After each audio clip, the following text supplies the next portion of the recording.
Hey guys, welcome back to Olson's Garage, sponsored by Olson's Performance Center. We're working on dirt bikes. These are my dirt bikes. This is my 1996 XR400. We took it to Valley 2 weeks ago, and I hit the big jump. I was super stoked. But what happened is the clutch started slipping really, really bad. It wasn't very noticeable when I was riding the track in second gear mostly, and then third gear for some of the smaller jumps, but it's when I really needed to put the power down where the shortcomings of this clutch especially started to show.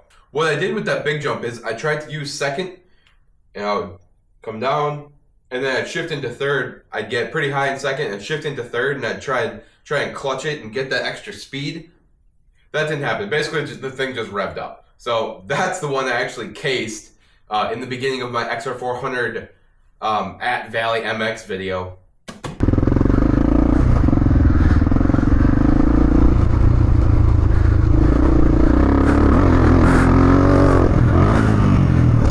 What I found is if your clutch is actually slipping, just leave it in the higher gear and then just work your way up to that rather than trying to slip the clutch and get that extra propulsion.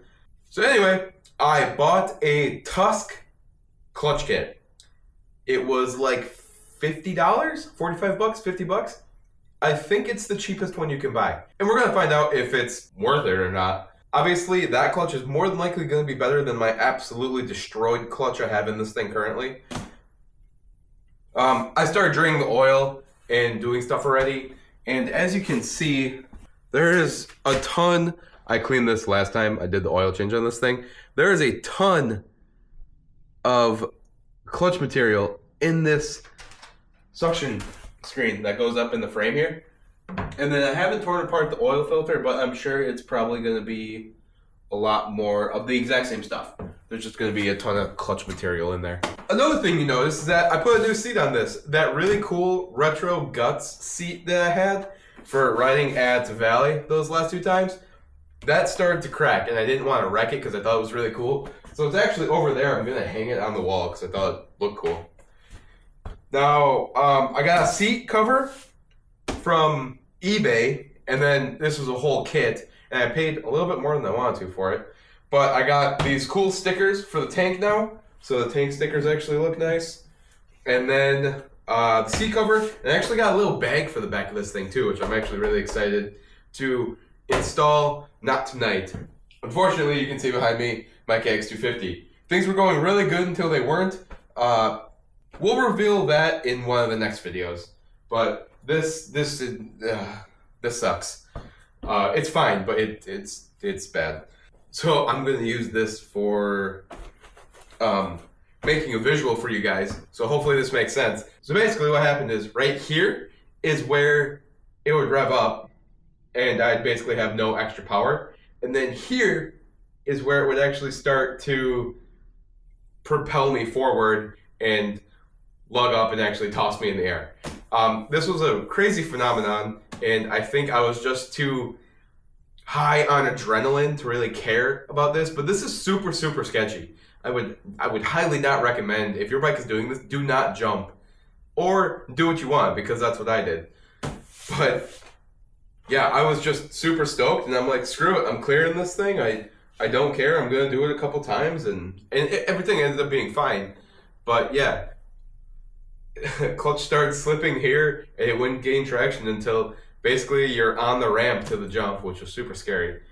But let's get into it. Yeah, this clutch is junk. It's pretty easy. I drained the oil out of this thing already. It's going to be these couple bolts on this cover, and then it's going to be the couple springs, take them out, throw the new clutches in. It's super easy on these. The really cool thing about these dirt bikes is that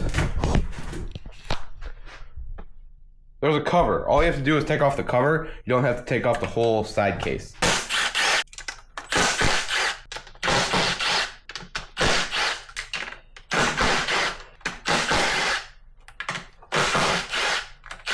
Oh, maybe I am mistaken.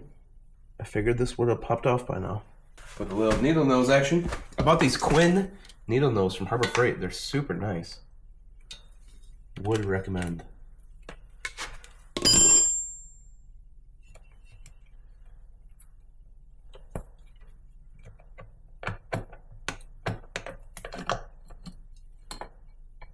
Okay. Oh, so there's a rubber in here. That's nice. You must hook on this thing or somehow. And then these are just 10 mils. And I bought new springs as well. Oh yeah. That that is nice and easy. This one's starting to chunk a little bit. Yeah, some of these aren't super great. I think I'm actually gonna need a little pick. So here they are. Nothing too special. Let's get the new ones and kind of compare. Because in my opinion, these don't really look that bad. Okay, so here are our new springs. Always, I've learned the hard way. Always just buy the OEM ones. They always just work better. It's always better. I've bought way too many of those EBC 15% stronger, 10% strongers. They destroy your arms when you're clutching a lot and trying to drive fast or trying to ride fast. In this little flap, I have oil and our discs. I always use Honda oil. I like Honda oil. These are the Tusk ones. And all I can tell you right now is that they fit good. I was a little nervous buying these.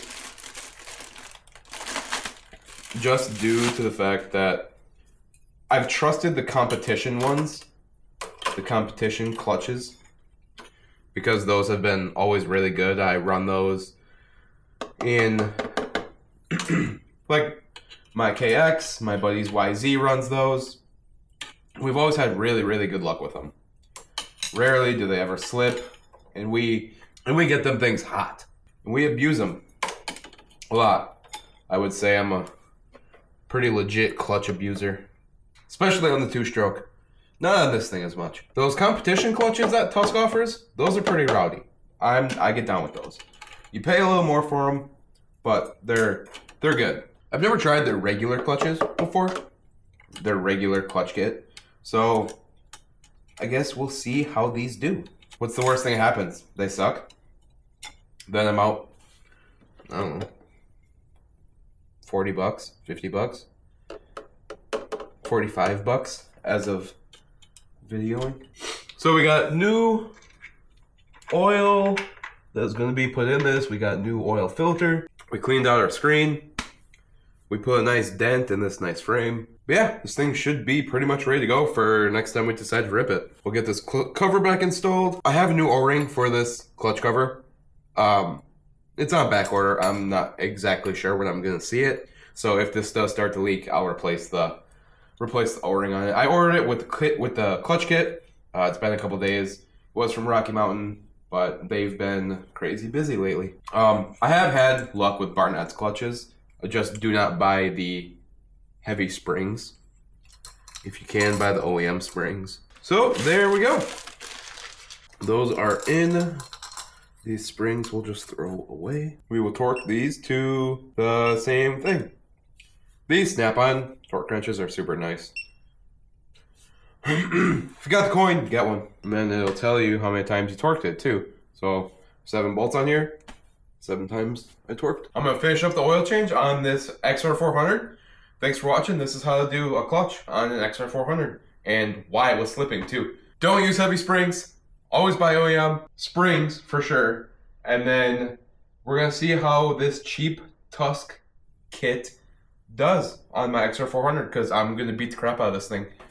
This is an awesome bike. If you can find one, get one. And the KX250 for next time.